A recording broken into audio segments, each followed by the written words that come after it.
আসসালামু আলাইকুম। প্রিয় দিনী ভাই ও বোনেরা, দেয়ালে যখন পিঠ থেকে গিয়েছিল, দোয়া করতে করতে ক্লান্ত হয়ে গিয়েছিলাম। কোনোভাবেই আমার দোয়া কবুল হচ্ছিল না। ওদিক থেকে আমার হৃদয় ভাঙা ও হারাম রিলেশনে জড়িয়ে পড়েছিলাম। আজকে এক বোনের দোয়া কবুলের গল্পটি শেয়ার করব। বোনটি দোয়া করতে করতে কিভাবে তার ভালোবাসার মানুষকে ফিরে পেয়েছিল। গল্পটি শুরু করছি। আসসালামু আলাইকুম আপু।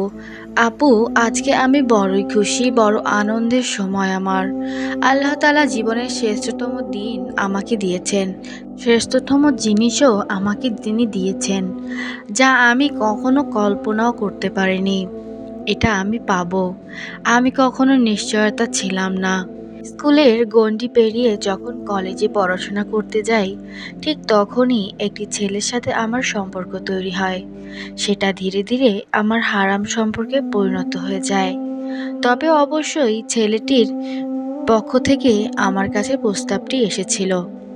তখন আমরা ধীরে ধীরে আস্তে আস্তে সম্পর্ক শুরু করি। ধীরে ধীরে কথা বলতে শুরু করি। তখন কলেজ পর্যন্তই সমাপ্ত ছিল না। তখন সে আমার নাম্বারটি চেয়েছিল। আমিও তাকে নাম্বারটি দিয়ে দিলাম। তখন থেকেই শুরু হলো আমাদের ফোনেও কথা বলা। ঘন্টার পর ঘন্টা, বলতে পারেন 24 ঘন্টার মধ্যে 23 ঘন্টায় তার সাথে কথা বলতাম।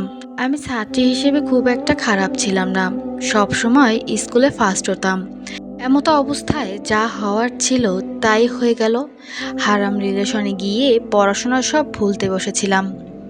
সে ছিল বড়লোক ঘরের বড় ছেলে। ধীরে ধীরে তাই আমাদের সম্পর্কের রিলেশনের 2 বছর হতে লাগলো। ঠিক 2 বছর পর আমি জানতে পারলাম সে অন্য একটি মেয়ের সাথে রিলেশনে জড়িয়ে আছে। সে নাকি ওই মেয়েকে অনেক ভালোবাসে।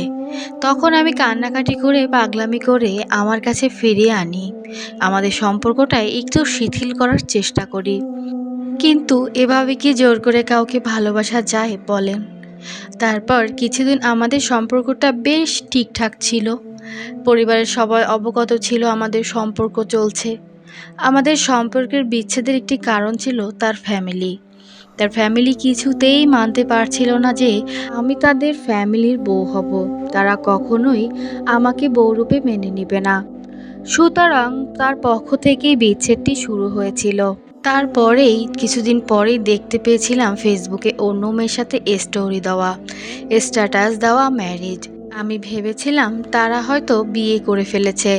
যা দেখে আমি এতটা ভেঙে পড়েছিলাম, হতাশ হয়ে পড়েছিলাম, মানসিকভাবে অনেক নিস্তেজ হয়ে পড়েছিলাম, যা আমি অল্প কথায় ভেঙে বলতে পারবো না। আমি শুধু চেয়ে চেয়ে দেখলাম দূর থেকে সে আমাকে ছেড়ে অনেক ভালো আছে।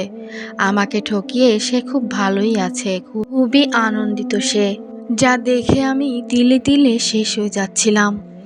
যখন কোনো কুলকিনারা আর খুঁজে পাচ্ছিলাম না, তখন একমাত্র আল্লাহই ছিল আমার ভরসা। দেয়ালে পিঠ থেকে গিয়েছিল। আর কষ্ট নিতে পারছিলাম না। কষ্ট নিতে নিতে আর পারছিলাম না। কষ্টের ভার ওজন এত বেশি যা আমি বহন করতে পারছিলাম না। তখনই আমি তাহাজ্জুদ নামাজ পড়া শুরু করি। প্রতিদিন আমি 3 থেকে 4 হাজার বার ইস্তেগফার পড়া শুরু করি। অনেক অনেক বেশি দুরূদ শরীফ পাঠ করতাম। রোজ কোরআন শরীফ তেলাওয়াত করতাম। সকালবেলা উঠেই ফরজ নামাজ পড়ে দোয়া ইউনুস পাঠ করতাম আর সূরা ইয়াসিন পাঠ করতাম। এরকম করতে করতে হঠাৎই দেখলাম একদিন তার নাকি কিছুদিন পরে বিয়ে করবে।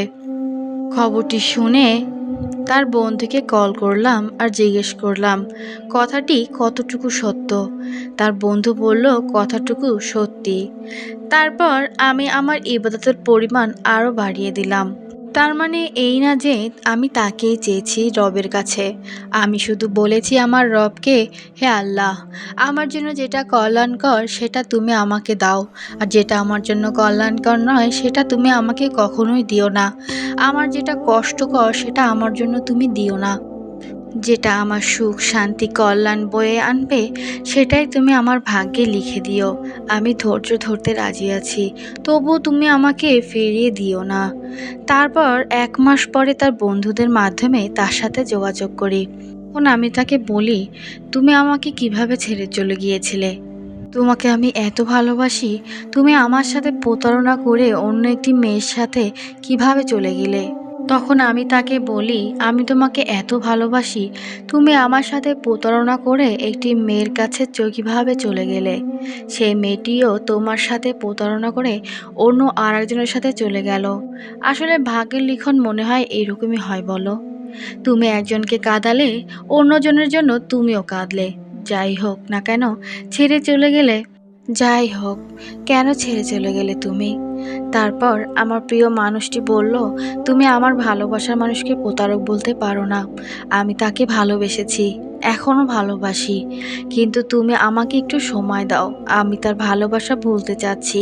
সে আমার সাথে প্রতারণা করেছে, তার প্রতারণার ফাঁদ থেকে আমি বের হয়ে যেতে চাই।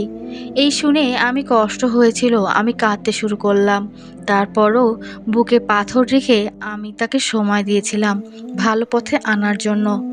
তবে আল্লাহ যা চাইবেন তাই হবে। তারপরেই আমার ইবাদাত আর আমল আগের মতোই করতে থাকলাম।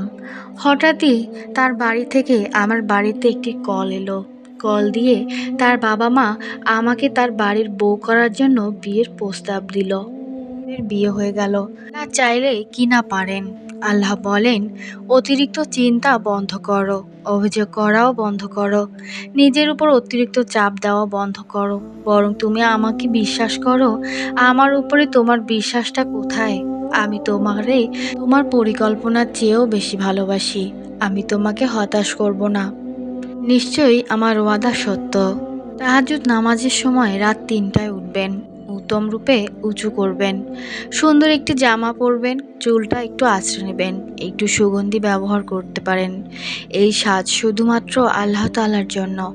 এরপর জায়নামাজটা বিছিয়ে ২ রাকাত তাহাজ্জুদ নামাজ আদায় করবেন। মনের সব কথা শুধু তাকেই বলবেন। সবাই ঘুমাচ্ছে, শুধু আপনি আর আপনার আল্লাহ তাআলা। সবচেয়ে সুন্দর একটা মুহূর্ত। বিশ্বাস করুন, সত্যিকারের ভালোবাসা কি তখন আপনি অনুভব করতে পারবেন। শেষ করে তাহাজ্জুদ নামাজের সময় সিজদায় বেশি বেশি দোয়া করবেন, কেননা সিজদা হচ্ছে দোয়া কবুলের উপযুক্ত সময়। রাত যত গভীর হয় দুনিয়ার সকল দরজা ধীরে ধীরে বন্ধ হয়ে যায়, কিন্তু মহান আল্লাহর রহমতের দরজা ধীরে ধীরে খুলে যায়। সুবহানাল্লাহ। দৈনিক ইস্তেগফার পড়েছিল বোনটি। ইস্তেগফার পড়তে থাকুন যতদিন না দোয়া কবুল হচ্ছে। ইস্তেগফারের কতটা পাওয়ারফুল আমল বলে শেষ করা যাবে না। জীবনের সকল সমস্যার সমাধান ইস্তেগফার। উঠতে বসতে সবসময় আস্তাগফিরুল্লাহ পড়বেন। সমস্যার সমাধান ইস্তেগফারের মধ্যেই রয়েছে। নিজ চোখে একদম স্পষ্ট অলৌকিকতার দেখতে পাবেন ইনশাল্লাহ। সবসময় ইস্তেগফার পড়তে থাকুন, কিভাবে জীবনের সকল হতাশা দূর হয়ে যায়, দোয়াগুলো কবুল হয়ে যায়, নিজ চোখে তা দেখতে পাবেন। ইস্তেগফার ও তাহাজ্জুদের ফজিলত ও শক্তি অনেক বেশি। আজকের দোয়া কবুলের গল্পটা শুনলে আবারও বুঝতে পারবেন। নিয়মিত ইস্তেগফার শুধু আমাদের গুনাহ মাফ করায় না, এটি আল্লাহর প্রিয় বান্দা করে তোলে, যার দোয়া কখনো ফিরিয়ে দেওয়া হয় না ও অসম্ভব দোয়াও কবুল হয়। বোনটি তাওয়াক্কুল ও ধৈর্যের সাথে আমল করেছিলেন, তাই তার প্রতিদান পেয়েছেন। একইভাবে আমল না করলে নামাজ ও দোয়া ছাড়া ফল পাবেন কিভাবে? আল্লাহ উত্তম পরিকল্পনাকারী। তিনি বিপদ আপদ দিয়ে কষ্ট দিয়ে পরীক্ষা নেন। যারা তাওয়াক্কুল রেখে সবর ও শুকরিয়া করে তারাই শেষ পর্যন্ত জয়ী হয়। দোয়া মানুষের ভাগ্য বদলে দিতে পারে। দোয়ার শক্তি অনেক বেশি। দোয়া ও আমল করার জন্য তৌফিকও দরকার। আল্লাহ সবাইকে ৫ ওয়াক্ত নামাজ পড়ার, দিনের পথে চলার তৌফিক দান করুন। আমার মনের নেক আশা পূরণ করুন। আমিন। আমার ভিডিওটি ভালো লাগলে বেশি বেশি শেয়ার করে দিবেন এবং আমার চ্যানেলটি সাবস্ক্রাইব করে আমার পাশেই থাকবেন। সবাই ভালো থাকবেন। আল্লাহ হাফেজ।